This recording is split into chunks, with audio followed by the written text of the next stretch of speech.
Assalamualaikum warahmatullahi wabarakatuh. Nama saya Aisyah Purnomo dari Prodi Ekonomi Syariah semester 3. Berikut adalah tugas Tekom ujian tengah semester dengan mata kuliah Sistem Akuntansi.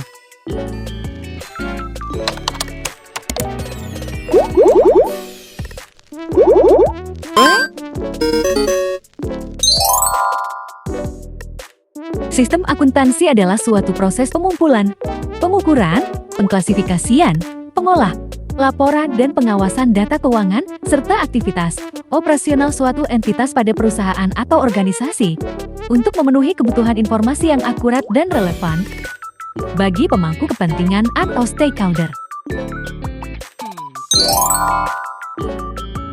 Sistem akuntansi sangat penting dalam kegiatan akuntansi karena memiliki fungsi utama, yaitu 1. Mengumpulkan dan mengolah data keuangan dengan akurat dan efisien. 2. Menghasilkan laporan keuangan yang relevan dan dapat diandalkan. 3. Membantu mengambil keputusan strategis dan operasional. Lalu memiliki manfaat, yaitu 1. Meningkatkan kemampuan analisis keuangan. 2. Membantu perencanaan dan penganggaran. 3. Mengoptimalkan penggunaan sumber daya. 4. Meningkatkan kualitas pengambilan keputusan. 5. Mengurangi resiko keuangan. Dengan demikian, sistem akuntansi yang efektif dan efisien sangat penting untuk mencapai tujuan bisnis dan memastikan keberlanjutan perusahaan. Unsur utama 1. Aktiva atau aset, sumber daya yang dimiliki perusahaan seperti kas, piutang, persediaan, dan properti. 2. Pasifa atau kewajiban, utang atau kewajiban yang harus dibayar, seperti utang bank, utang dagang, dan pajak. 3. Ekuitas atau modal, hak pemilik atas aktiva perusahaan seperti saham, laba ditahan, dan dividen. 4. Pendapatan, hasil dari penjualan barang atau jasa seperti penjualan, komisi, dan bunga.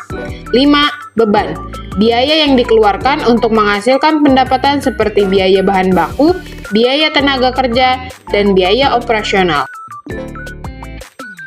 Unsur pendukung 1. Transaksi, kegiatan ekonomi yang mempengaruhi aktiva, pasifa, ekuitas, dan pendapatan atau beban. 2. Akun, klasifikasi transaksi ke dalam kategori tertentu seperti akun kas, akun piutang, dan akun persediaan. 3. Jurnal, catatan transaksi yang dilakukan secara kronologis. 4. Buku besar, kumpulan akun yang digunakan untuk merekam dan mengklasifikasikan transaksi. 5. Laporan keuangan, hasil dari pengolahan data akuntansi seperti neraca, laporan laba rugi, dan laporan arus kas.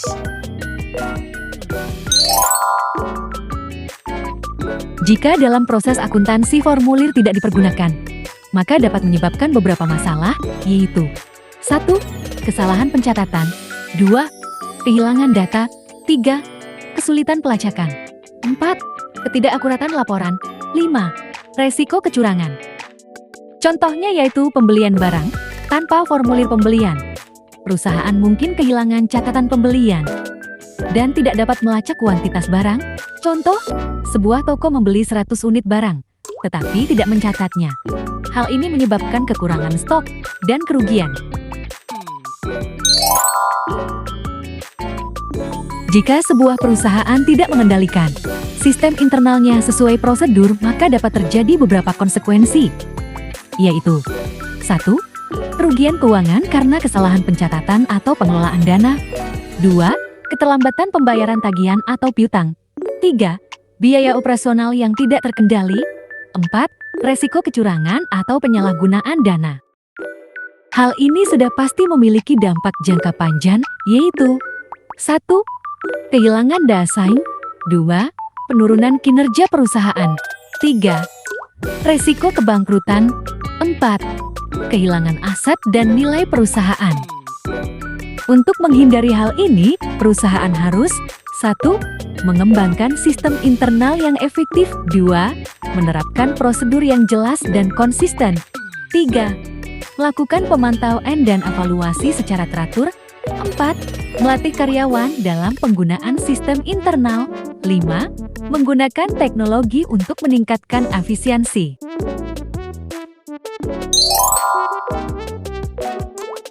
Sistem pengendalian intern untuk perusahaan jasa, yaitu 1. Sistem pengendalian proyek, mengelola waktu, biaya, dan kualitas proyek. 2. Sistem pengendalian kualitas, mengontrol kualitas layanan. 3. Sistem pengendalian waktu, mengelola waktu kerja dan produktivitas. 4. Sistem pengendalian biaya, mengontrol biaya operasional. 5. Sistem pengendalian kepuasan pelanggan, mengukur kepuasan pelanggan. Sistem pengendalian intern untuk perusahaan dagang, yaitu 1. Sistem pengendalian persediaan, mengelola stok barang. 2. Sistem pengendalian harga, mengontrol harga jual dan beli.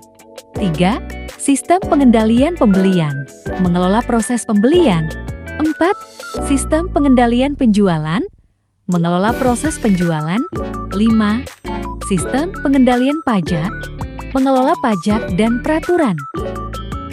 Sistem pengendalian intern untuk perusahaan manufaktur, yaitu 1. Sistem pengendalian produksi, mengelola proses produksi. 2. Sistem pengendalian kualitas, mengontrol kualitas produk. 3. Sistem pengendalian bahan baku, mengelola persediaan bahan baku. 4. Sistem pengendalian waktu produksi, mengelola waktu produksi. 5. Sistem pengendalian biaya produksi, mengontrol biaya produksi.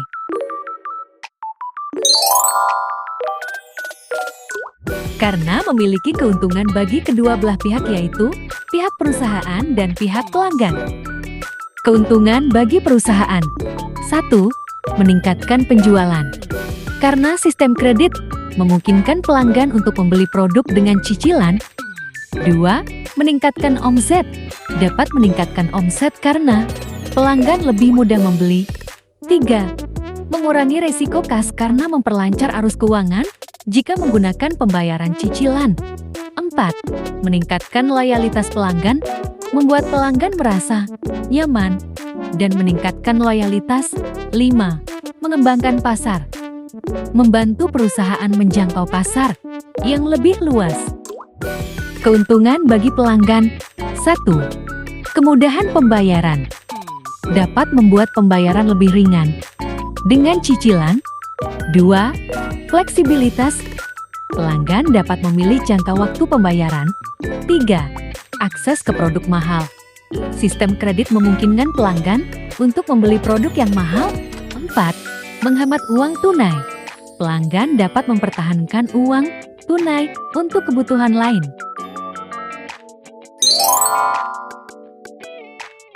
Kelebihannya yaitu 1. Meningkatkan penjualan. Dapat memudahkan pelanggan untuk membeli produk. 2. Kemudahan pembayaran. Pembayaran cicilan bulanan. 3. Menghemat uang tunai. Pelanggan tidak perlu membayar langsung. 4. Meningkatkan omset. Penjualan kredit meningkatkan omset. 5. Fleksibilitas, berbagai pilihan kartu kredit. Dan jangka waktu pembayaran. 6.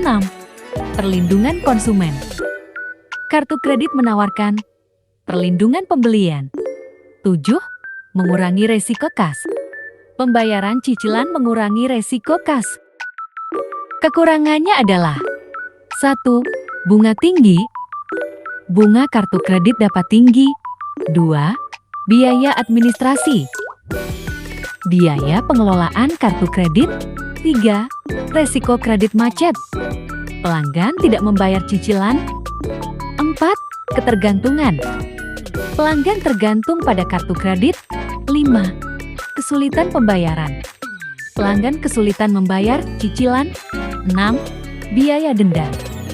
Biaya denda jika pembayaran terlambat. 7.